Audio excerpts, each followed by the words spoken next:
Hello and welcome to Premier League All Access with me, Sam Matterface, talkSPORT's chief football correspondent Alex Crook, and the delight that is the former Benfica, Chelsea, West Ham, Charlton and Rotherham left back, the one and only Scott Minto. Here's what's coming up on the show. I think this is the golden generation. Forget the Lampard, the Ferdinand, the Gerrard era. This is the golden generation. Football-wise, I don't see any kind of positives for United at the moment. Added to the fact of what's happened with Anthony, added to the fact of what's happened with Sancho as well.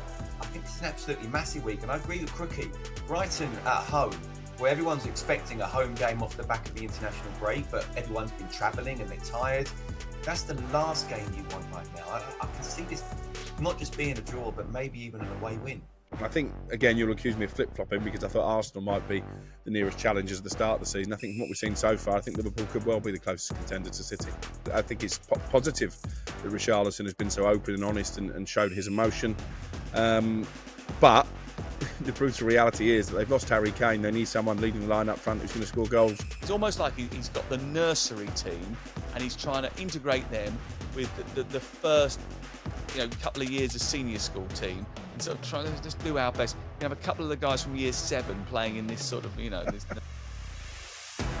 Hello, boys. Okay, everybody has had a bit of an international break. I see that Crook is still on his international break.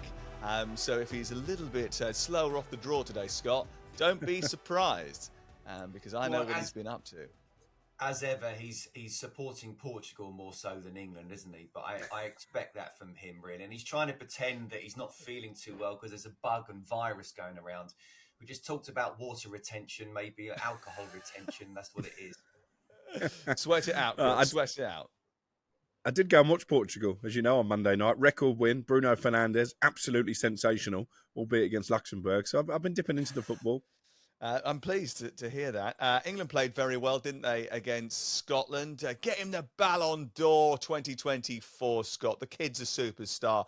We've been celebrating him quietly, almost under the radar for a couple of years. We've talked about him a lot on this podcast. But now, listen, he has got obvious potential. He is going to realise it. Let's just say it. He's the saviour of English soccer. He is Jude Bellingham.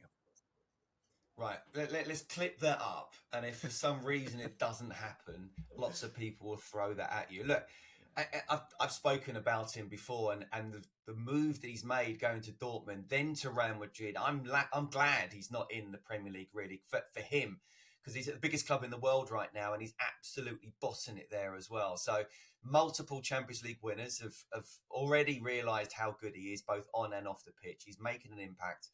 And he's doing it for club and country as well. Let's not go too overboard, but he certainly has the potential. Why not? We like to enjoy it. Oh, come on, Sam. Come on. Do you know what? He's probably the one player. I think there's a few in there. Maybe definitely Harry Kane as well. But he's only 20 years of age. But you could throw things at him, and you think he'd be able to handle it. On the pitch, as I say, he's brilliant. He's a number 8 or number 10. I think ultimately number 8, but the way he played against Scotland was superb. And off the pitch, he looks like he's been a senior pro for years and years and years. So I honestly think he can deal with it. And I honestly think also he could be the difference between where we come so close to actually winning the Euros. But again, I'm very reticent to try and say it's going to be all down to him. That's it, Scott. That's the kind of optimism that I'm looking for. Those of us who have been, pretty sort of positive about England for a while were pretty pleased to hear what the Scots had to say about us this week. And people like Alex, negative people like Alex, will not be pleased to hear that actually some of the senior correspondents, Jonathan Northcross is the Sunday Times football correspondent, for example, and he said, it's only when you're an opposition fan, and as a Scotsman, he was on Tuesday night, you realise just how good, how terrific this England football team are. Graeme Souness calling them the best group of players that England have had since 1966. He said, I've been around this league, I've been around English football for a very long time. I think this is the golden generation. Forget the Lampard, the Ferdinand, the Gerrard era. This is the golden generation. So finally, people were starting to appreciate the English talents, but only because the Scots have told us we have to appreciate them, Scott. So, Alex, are you now going? Because you spent a lot of time with Scottish people this week. I saw that you were thinking at one stage of wearing a Scotland shirt because you were outnumbered in the pub. Just very quickly, because we're going to get to the Premier League. So very quickly, are you now all in on Southgate? No. You have to remember this performance came only a few days after we were giving Southgate stick for what happened against Ukraine. I was surprised by the gap in class. I guess I shouldn't have been, but just you look at Scotland's qualifying group, the fact they beat Spain, I thought they were really poor. But you're right, it was hard not to come away waxing lyrical about Jude Bellingham, who I think might just be the greatest English talent of my generation. I put that on social media after the game. A few people came back with Gaza and Scholes and Lampard and Gerrard, but I think he has the ability and the mentality to go and eclipse all of those. So, yeah, listen, it's an exciting group of players.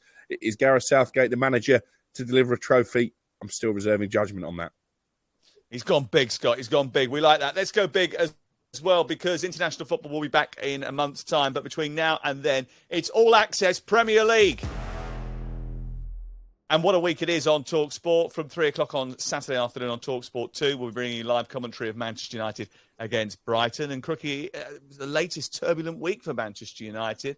Director of Football John Murtagh, CEO Richard Arnold now intervening in the Jadon Sancho, Erik Ten Hag dispute. Does that undermine Ten Hag's authority?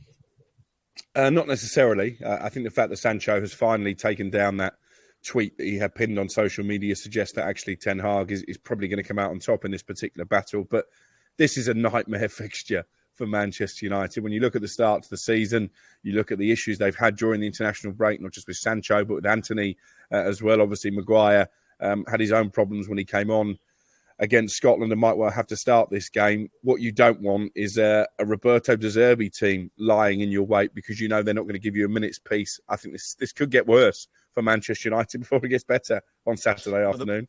The Maguire situation, I think he'll be okay. He's already come out and said he's quite happy to deal with the banter that comes his way. He can deal with the pressure. I thought he did very well when he came on the pitch against Scotland, apart from the inadvertent flick for the goal. But, you know, he was well backed by the England supporters, which I thought was great. He's right, though, isn't he, Scott? You've got the Sancho situation, the Anthony situation. Even Erik Ten Hag not happy about Onana going back and playing international football for Cameroon, which is going to cause him a headache further down the line.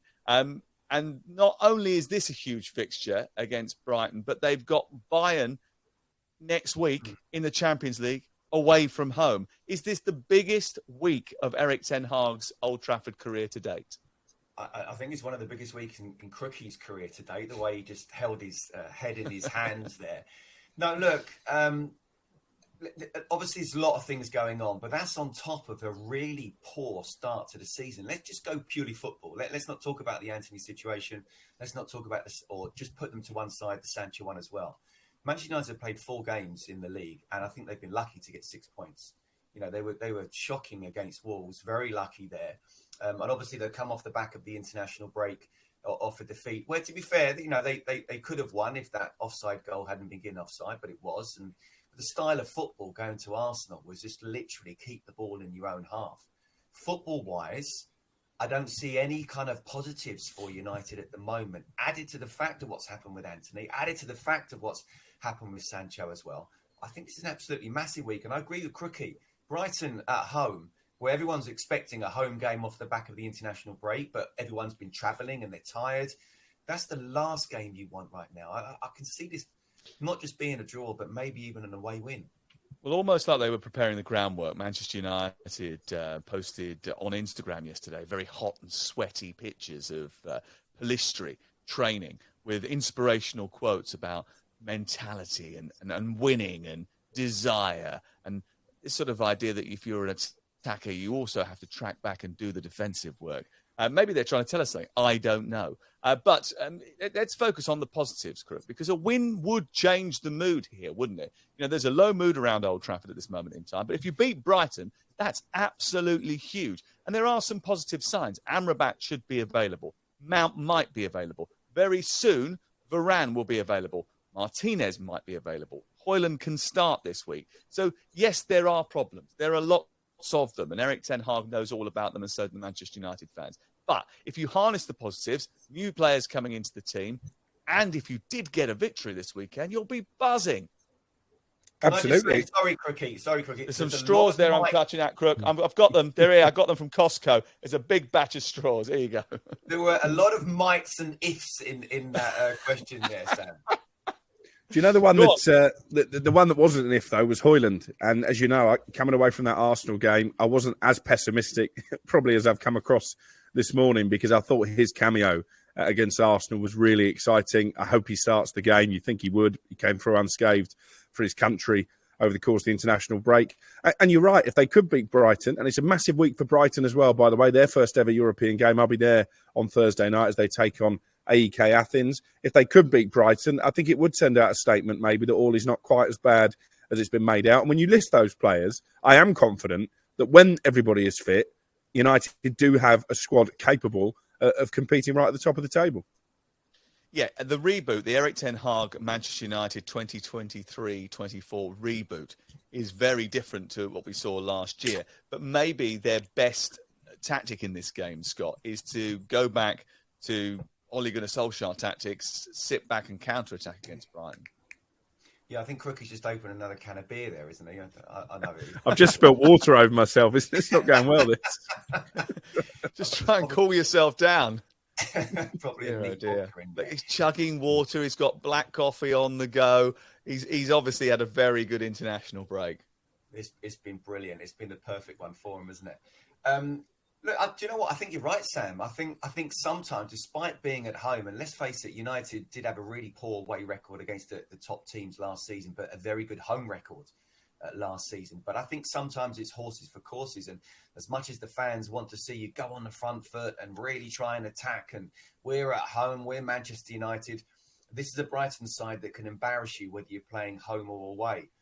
So just ask Newcastle on that one. So you'd have to be very, very careful how they play. And I think the sort of transition, I think the midfield has been the biggest problem for United so far, but not the only problem. And how open they've been. I think Wolves showed that. So if they play like they did against Wolves, Brighton will open them up. So I totally agree with you in terms of the way they've got to do it. They've got to be very patient and very clever. Evan Ferguson hat-trick last time out. Didn't play for Ireland because of a knee injury. No Enciso. Ansu Fati might be available to make his debut this weekend, but that'll probably be off the bench. But all the talk probably should be about Lewis Dunk down at Brighton, who was excellent, I thought, in midweek for England. I did a little video earlier in the week where I said that he was, I think, the best English centre-half available at this moment in time. Obviously, Stone's injured at present. I thought he lived up to the billing. I thought he was terrific. Yeah, he was. I tweeted about him as well. I think there's a bit of snobbery attached to Lewis Dunk. A, because he's a Brighton player and he's been there for his whole career, so he's not a sexy name. But B, he's sort of tarred with this brush of being a throwback defender, someone, head the ball away centre-half, which he can do. But he's more cultured than that. He can play out from the back. The way that he chested it back to Ramsdale under pressure, I think, gave you a little snapshot, really, of just how composed he is. And he's one of those who's really improved under Roberto De Zerbi. I think he deserves to win many more caps than the two that he's amassed so far. And I think if he keeps performing as he did in midweek, I think he's got every chance of being not just on the plane for the Euros, but maybe even being a starter. Sam, just off the back of that, I totally agree with you, with both of you. And I think with John Stones being injured, he would be my person to partner Harry Maguire. I think you still need the experience of a Harry Maguire, though he needs to be playing soon, first in football. And Roberto De Zerbi, when he first came in, I know for a fact that he wanted to play out the ball out from the back even more than they did under Graham Potter.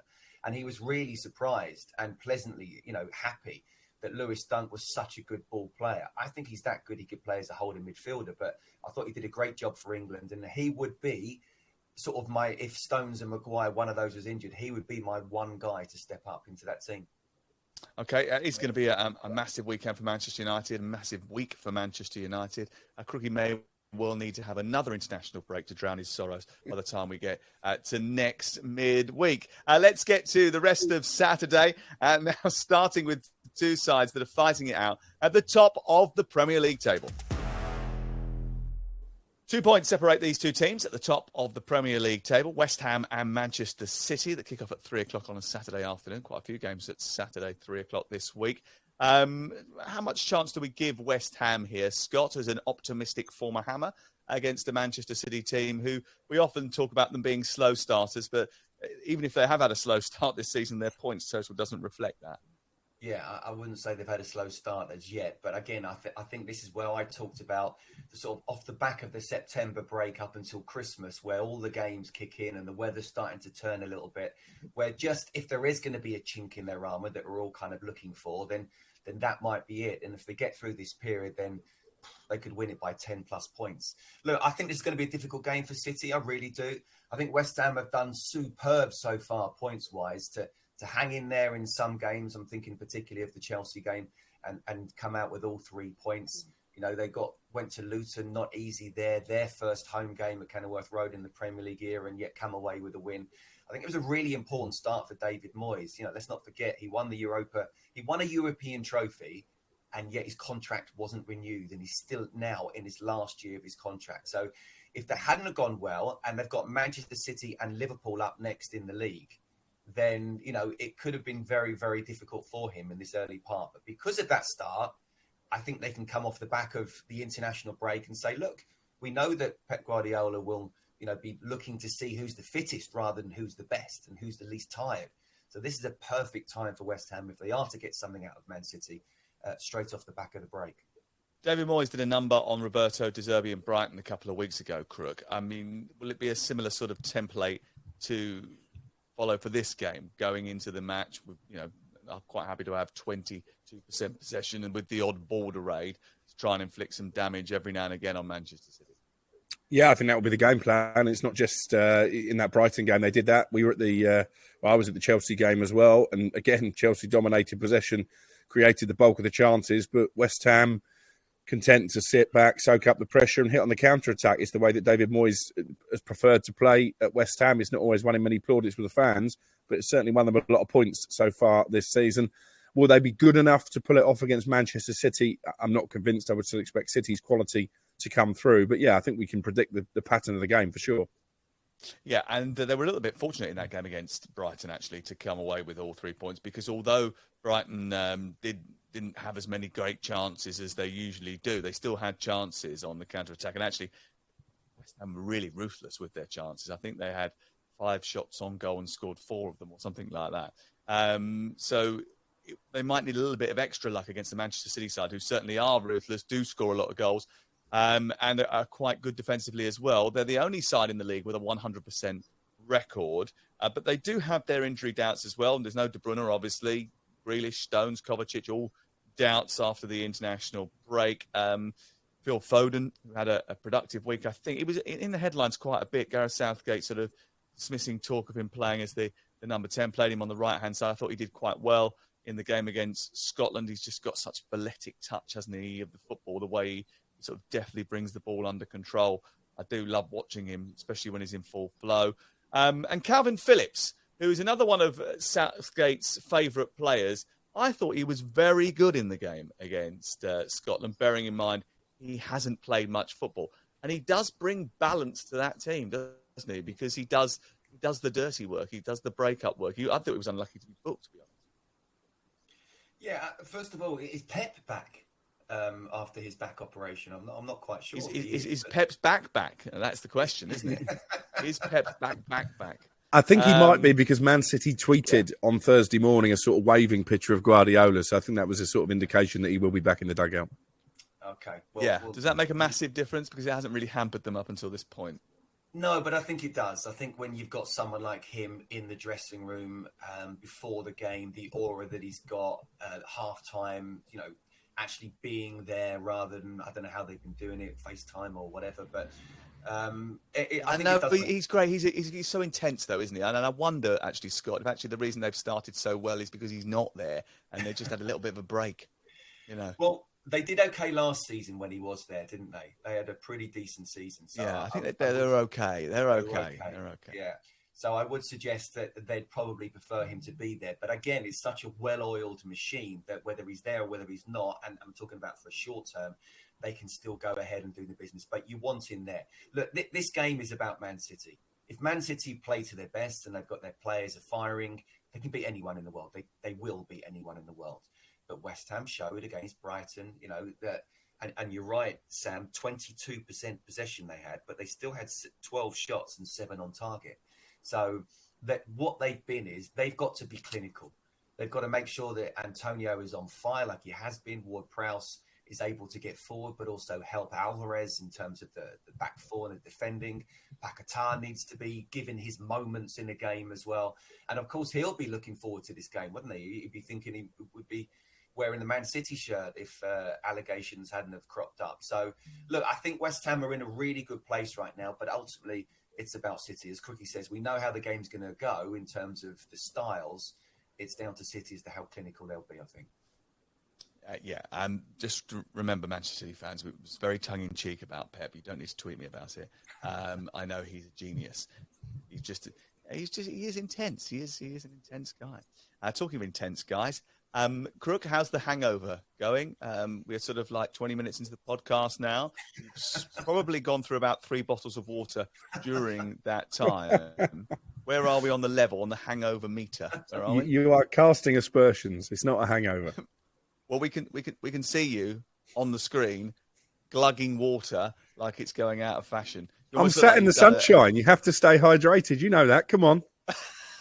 To be fair, Sam, we have been on a night out with him before. He can drink, and he's one of those who probably doesn't get a hangover. But that's not to say he didn't drink last night. He just doesn't have a hangover. Let me tell you, as someone who has shared a bed with him on many occasions, Scott, that is not true. His version of a hangover is very visible. That is all I'm going to say. Let's move on. Wolverhampton Wanderers against Liverpool is live on talkSPORT this Saturday lunchtime at 12:30. First game of the weekend, Crook, live on talkSPORT. How long is it going to take for Jurgen Klopp to first raise the disgraceful disregard for all of his players' welfare that this game is scheduled at 12:30 on a Saturday? Well, that might just depend on the outcome. But you're right, he won't be happy that Liverpool have got top billing, if you like, early kickoff after the international break. And maybe a difficult game because we've seen from Wolves in patches this season, certainly against Manchester United, that they are a dangerous side. I think their XG, and I know you're a master of XG, probably is a lot higher than the amount of goals that they've scored. And Liverpool, I think, defensively still give you an opportunity. So I'm looking forward to this. I think it will be a more open game and a closer game than maybe a lot of people will be expecting. Wolves' XG going forward doesn't worry me too much because I think they've created quite a few chances, as you say, Crook. But their XG defensively is a little bit of a concern for me. They always seem to concede goals. And if you look back at their Crystal Palace game, and sadly, I watched the whole 90 minutes back the other day, and I was looking at what happens to them towards the end of the match, where they just lose their shape slightly.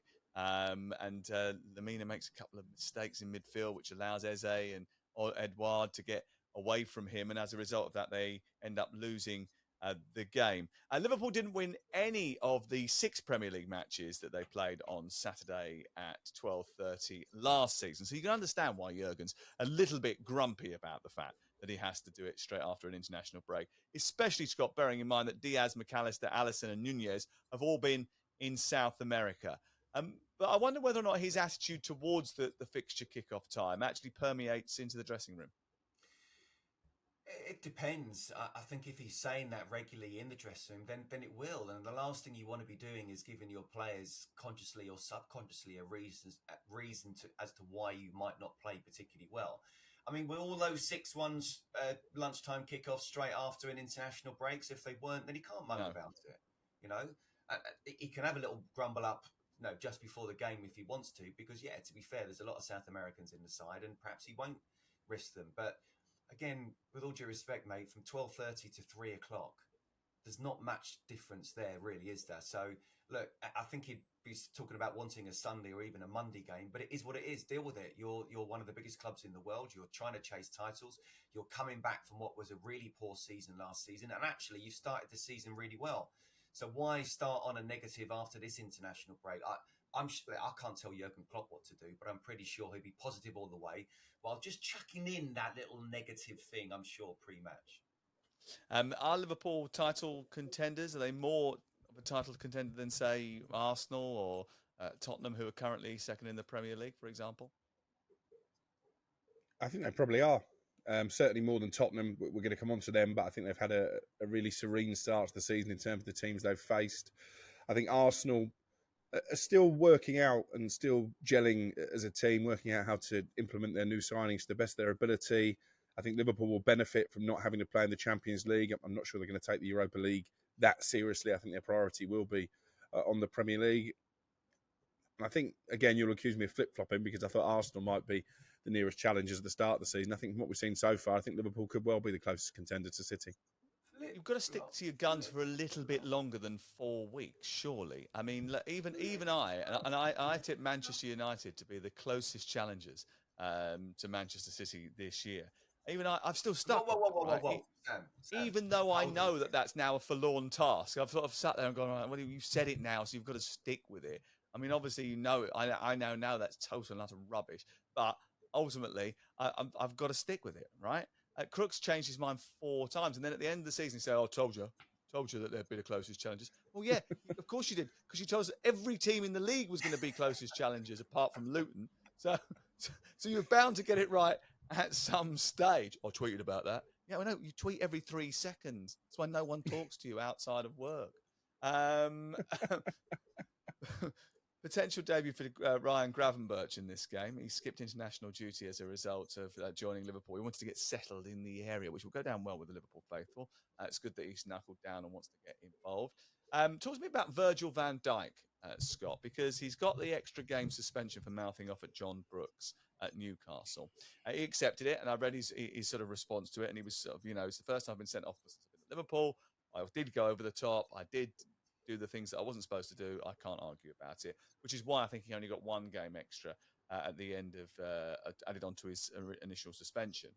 I think, and I was talking to a Liverpool fan about this week, he's clearly lost a yard. His injury that he sustained in the Merseyside derby a couple of years ago has affected him physically. He can no longer sort of allow things to happen and then cruise up alongside them and then just deal with them. He needs to sort of now react almost before they happen, a little bit earlier. And he did look shaky up against Adam Ider of Ireland earlier in the week. Stories of his declining powers, are they overplayed? Has he got the chance to recover that? Or is it a new adaptation to the way he approaches football that needs to be in place here for Virgil van Dijk? Look, you're absolutely right to say that he's not quite that Rolls Royce that he was before the injury. And you do have to then, when you just rely on that absolute pace, and, Kyle Walker's kind of got that, he's like, Kylian Mbappe, yeah, go on, I'll show you the line. I mean, there's no other fullback in world football that would dare do something like that. But Van Dijk used to be able to that. And now he has to, you're right. He has to read situations perhaps a little bit better. And if he feels, because I think his mindset on that tackle where he did get sent off was the Van Dijk of old. I'll still beat you in a race. And then he realised he wasn't going to and came through Isaac. So, no, look, declining powers, that's a bit dramatic, but he's not quite the athlete that he was. Does he have the chance to get back up to the level and be one of the best centre-backs in the world? Absolutely. Did he overreact? Yes.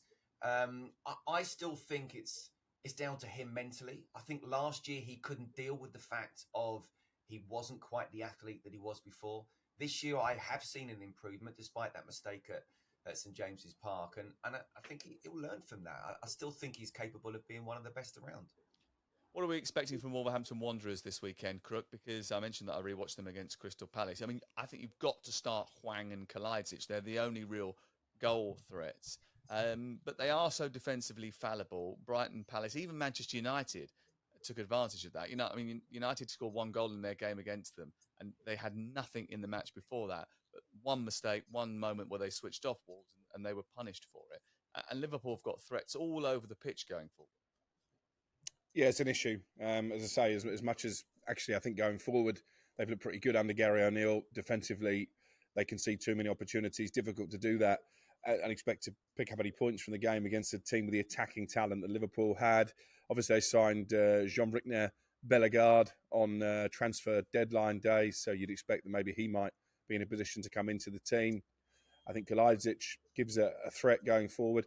I still think Fabio Silva's got all the tools, apart from the finish, to stretch this Liverpool back line. Maybe he's been doing some extra shooting practice during the international break. But we spoke to Gary O'Neill, Scott and myself on the Saturday session last weekend, and he was quite honest. He said that obviously it's been a whirlwind summer for him, going from being on the beach here in Portugal, actually, to all of a sudden being back in a Premier League job a lot sooner than he expected. And I think he was saying to us that he's still trying to get his ideas and his principles across. But what he's been encouraged by is how much the players have really invested into those ideas. So he seemed quite confident that they can have a better season than many people are predicting. Now, when you say Fabio Silva has all of the tools, is that a little bit like a bank robber that walks into a bank, gets up to the vault and goes, now how do I open this? Yeah, he's lacking that crucial finish, which you sort of need if you're a striker. That's his job. But surely you can work on that. As a striker, surely you can improve on those one-on-one situations. I mean, to be fair, Benny McCarthy did it with Marcus Rashford last season. He improved his finishing from inside the penalty area. Maybe Wolves need a similar character to come in and help Fabio Silva. Yeah. Okay. You never know. All right. That's live on talkSPORT at 12:30 on Saturday. Looking forward to that. I'm going to go to Molineux this weekend.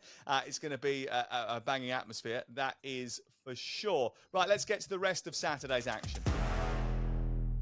Tottenham against Sheffield United this weekend, and the most popular manager in the Premier League joined Simon and Jim on White and Jordan earlier in the week. He was quite engaging, I thought, during that chat, without giving too much away. He was talking about Yves Bissouma and how he's sort of transformed his fortunes. He sort of said basically it was just a very small chat with him. He looked at him. He'd come in early. He said, you could be our leader.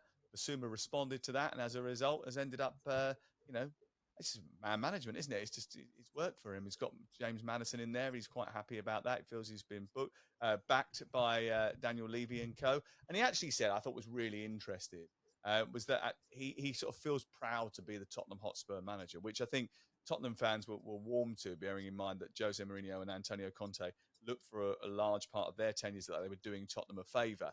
But here's a question for you, Scott. Have they been helped by a very handy fixture list at the early start of the season?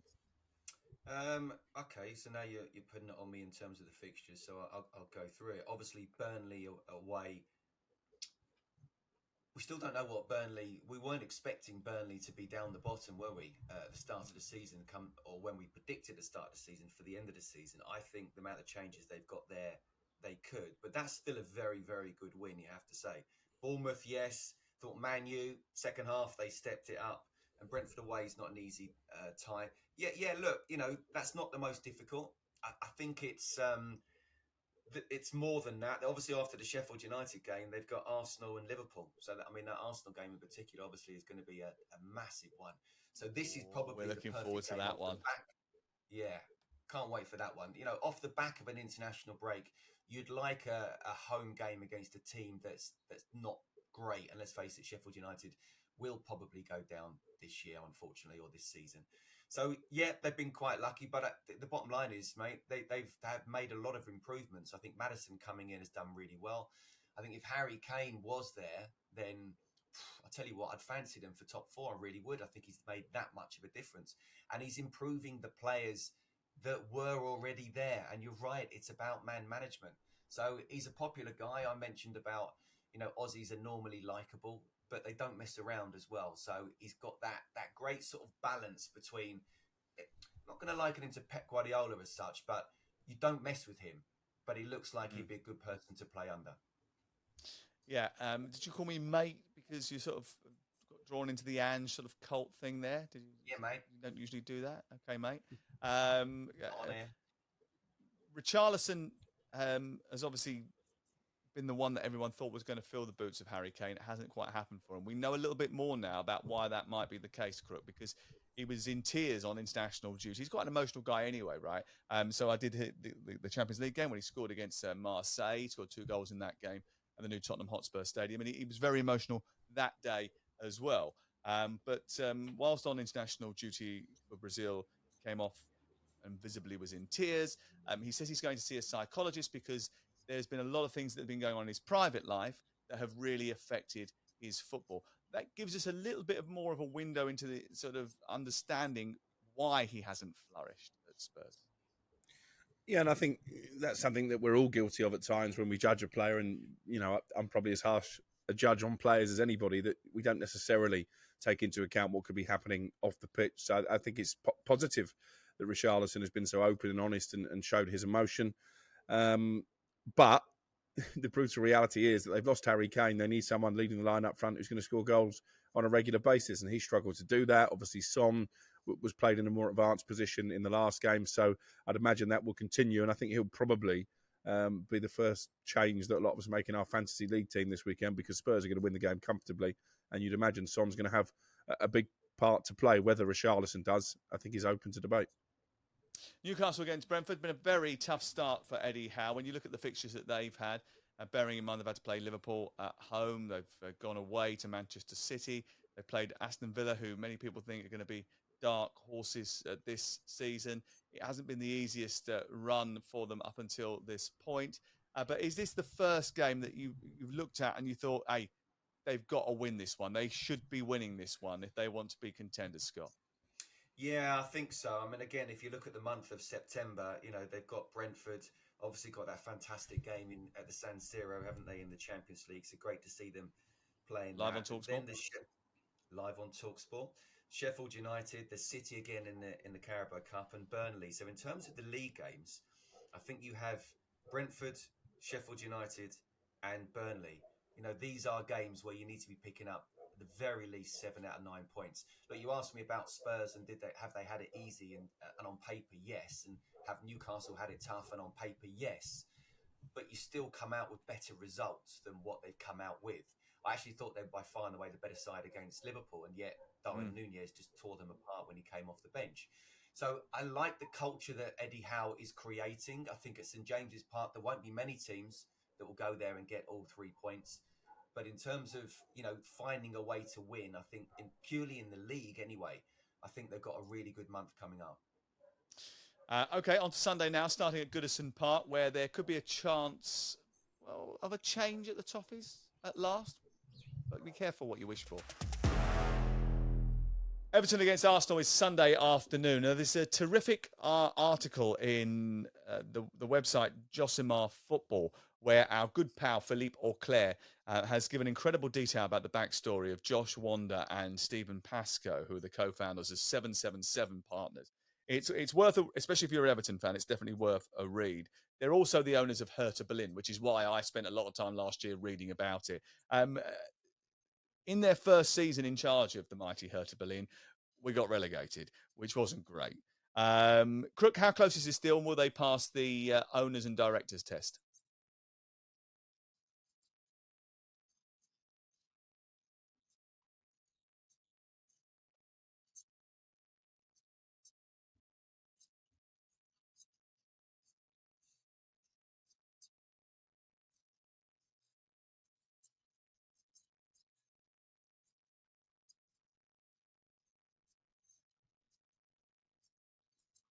Took a lot longer than he anticipated. So I don't think this is going to happen overnight. May not even happen in time for the January transfer window.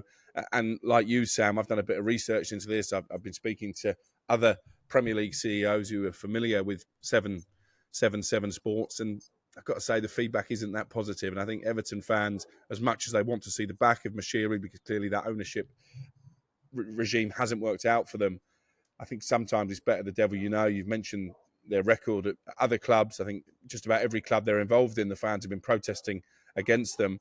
And in terms of passing this fit and proper persons test, they have been accused, some of the people right at the top of the organisation, of fraud. Obviously, they've denied those allegations, but that might just be enough to put the Premier League off and for them to put a stop to this. Well, listen, I'm sure 777 Partners will tell us they want to make all of these clubs successful, and that we've all made mistakes in the past as well. And, you know, if there's nothing illegal or nothing proven, then they will surely suggest that they are quite happy to be and should be considered to be custodians of Everton Football Club.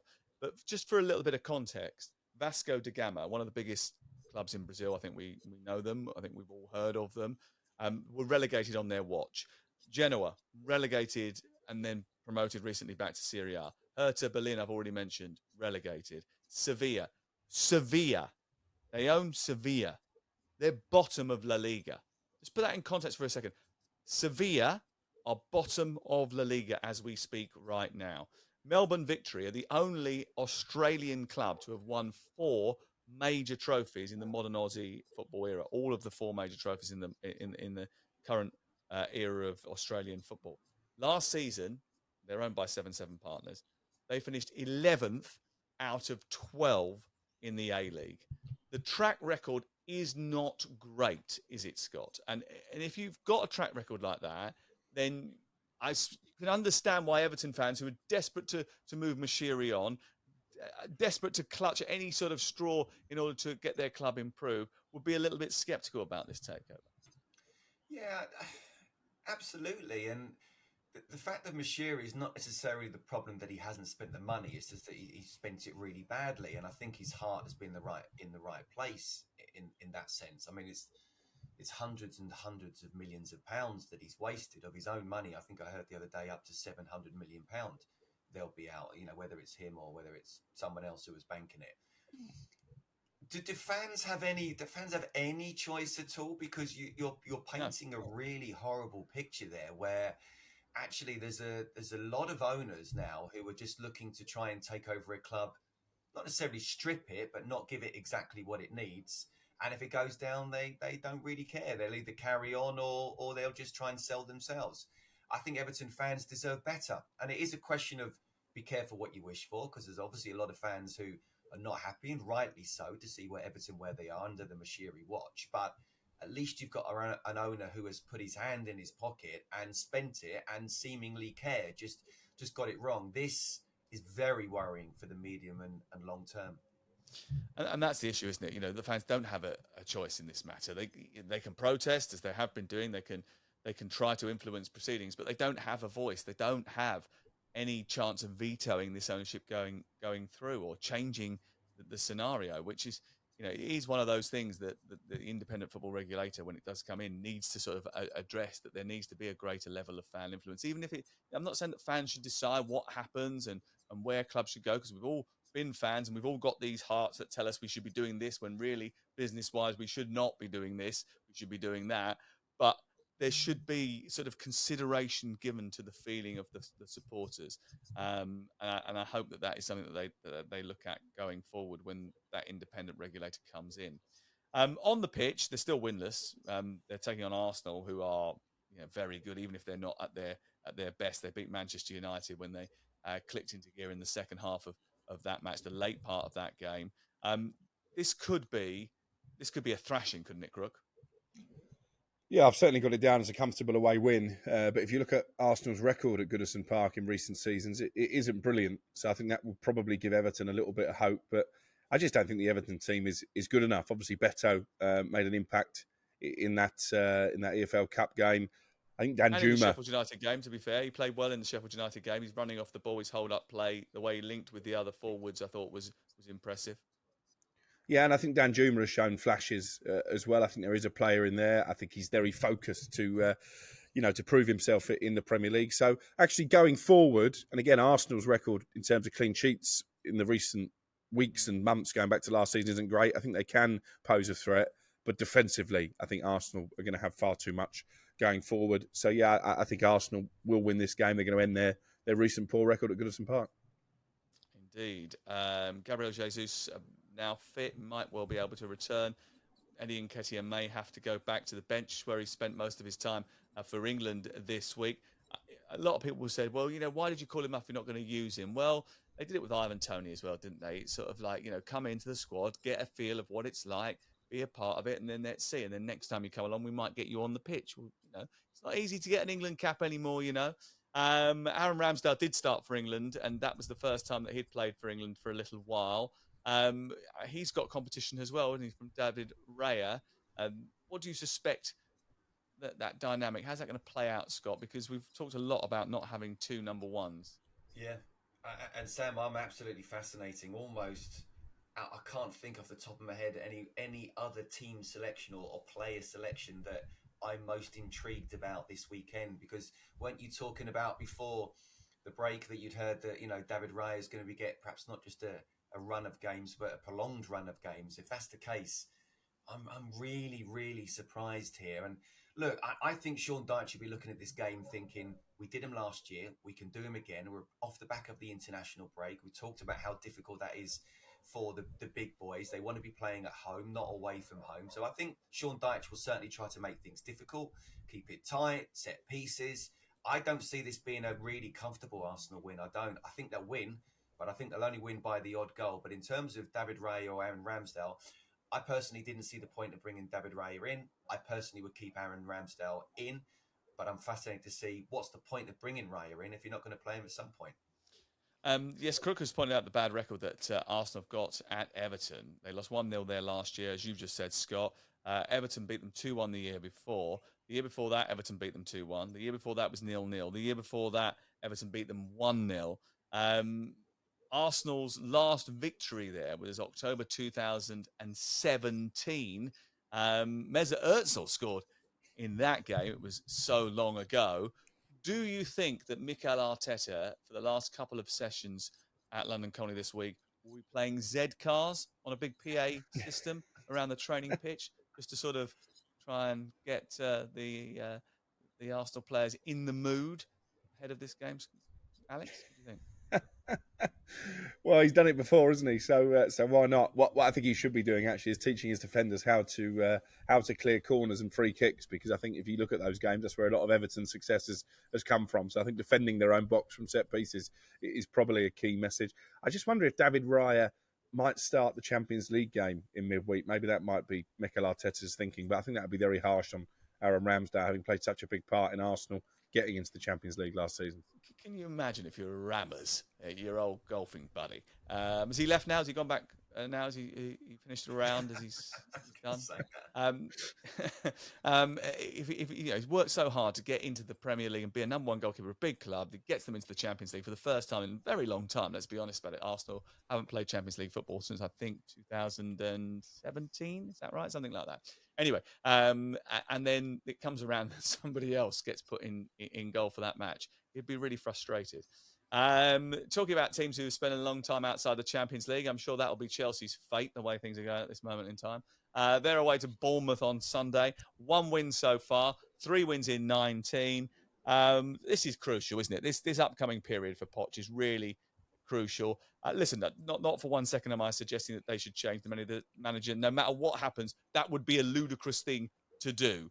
Let him get on with his work. It is going to take some time. He's got a load of teenagers. He's almost like he's got the nursery team, and he's trying to integrate them with the first couple of years of senior school team, and sort of trying to just do our best. You can have a couple of the guys from year 7 playing in this sort of this nursery group. That's what it's like. Villa at home after this, Fulham away, Burnley away. That Fulham game's live on talkSPORT. But this match is trickier than I think it looks on paper. Scott? I've got to go now, Sam. No, you're absolutely right. Look, what I saw up until that Forest game was a team that actually, over the whole 90 minutes, were the better side than their opposition. So, you're talking Liverpool, West Ham, Luton. I'm not going to count the Wimbledon game because there were lots of changes made. But you're right. The Forest game was really poor. Although fair play to them, and they have looked at times already away from home against the big clubs, very difficult to play against. But this is big, yeah, of course. But nothing like, I like Poch. This is nothing like he should be under pressure or anything. I mean, I just look at the sort of mentality of the recruitment of no one over 25. And does that mean they missed out on James Maddison, or they would have been interested in James Maddison, and he's got another 3, 4, 5 years left at the very top? I'm all for looking in the long term and the process, in inverted commas, but let's worry about the here and now as well. And if you've got too many kids or inexperienced players that are struggling, and as foreign players as well, that are struggling to try and make an impact in the Chelsea shirt, doesn't matter what the talent, it's going to be very difficult to do. So yes, this will be a tough game, but honestly, Sam, I think I have more faith than most Chelsea fans that I've spoken to. I genuinely believe that the Forest game could be seen as a blip. I think Chelsea can go here and get a win. It'll be really, really tight. But then you're relying on the players and also Nicholas Jackson to get his scoring boost back on. I like him a lot. I think he's a really good player. Poor game against Forest, but I think he can score here and get a very good win for the Blues. I did sit down and watch again, like an incredibly sad human being during the international break, the whole 90 minutes of Chelsea against Nottingham Forest, and then sent it to Scott so that he could do the same, just so that we could both moan together. You two now enjoy yourselves, don't you? Crook's been on a golf course getting absolutely smashed in Portugal. Me and Scott have been watching bad football matches for the last 2 weeks. Well, who has the better life? Anyway, just a quick update on the hangover. Where are we now on the hangover meter? What bottle of water are we up to? Well, after your battery failed, which the guys watching and listening won't realise, I was able to go and get a second black coffee, so all is well. He does look a lot better, Sam. He does. He honestly does. Yeah. The puffiness is gone. Yeah. From the very start, he really didn't look well, and I'm trying to think, oh, bless him, maybe it is a virus. But look at him now. Clearly, it's not a virus. The hangover is wearing off. The coffee have kicked in, and he's on fire right now. Okay, thank you very much to Alex Crook and to Scott Minto. We'll let Crook go and deal with his hangover. Get some Alka-Seltzer down, you fella. You've had enough water. We'll be back next week.